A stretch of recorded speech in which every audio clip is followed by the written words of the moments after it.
আমি সজীব ওয়াজেদ জয় বলছি। বাংলাদেশে এখন একটি বিশৃঙ্খল পরিস্থিতি চলছে। সারা দেশে আমাদের ভাঙচুর হচ্ছে, লুটপাট হচ্ছে, আমাদের শহরের বাইরে আমাদের নেতাকর্মী, আমাদের আওয়ামী লীগের নেতাকর্মীদের উপর হামলা চলছে, অনেকে হত্যা করা হয়েছে।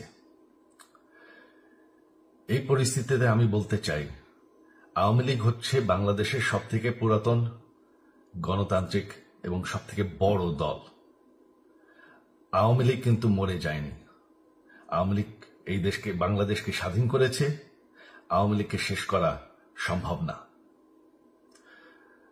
আমরা বলেছিলাম যে আমার পরিবার আর রাজনীতি করবে না, তবে আমাদের নেতাকর্মীর উপর যেভাবে হামলা হচ্ছে, এই পরিস্থিতিতে আমরা হাল ছেড়ে দিতে পারি না। বাংলাদেশে যদি গণতন্ত্র, নতুন বাংলাদেশ গড়ে তুলতে হয়, আওয়ামী লীগ ছাড়া সম্ভব না। আওয়ামী লীগ হচ্ছে সবথেকে বড় দল। আওয়ামী লীগ কোথাও যাবে না, আওয়ামী লীগ শেষ হয়ে যাবে না। আওয়ামী লীগকে শেষ করা সম্ভব না। আওয়ামী লীগের নেতাকর্মীদের আমি সবাইকে আহ্বান জানাচ্ছি যে আপনারা সাহস নিয়ে দাঁড়ান। আপনারা একা না, আমরা আছি। বঙ্গবন্ধুর পরিবার কোথাও যায়নি, আমরা আপনাদের সাথে আছি।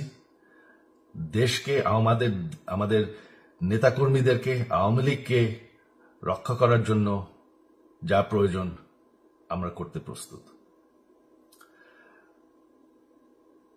এই যে আমাদের বর্তমান যারাই আছে ক্ষমতায়, তাদেরকে আমি বলবো যে আমরাও একটি গণতান্ত্রিক, শৃঙ্খল, নিরাপদ বাংলাদেশ চাই, জঙ্গিবাদ মুক্ত। তার জন্য আমরা সবার সাথে আলোচনা করতে প্রস্তুত। শুধুমাত্র তারা যদি জঙ্গিবাদ এবং ভায়োলেন্স বাদ দেয়। শেখ হাসিনা মরে যাননি,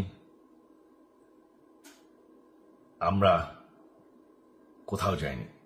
বাংলাদেশ আওয়ামী লীগ ছাড়া গণতন্ত্র, নির্বাচন সম্ভব না।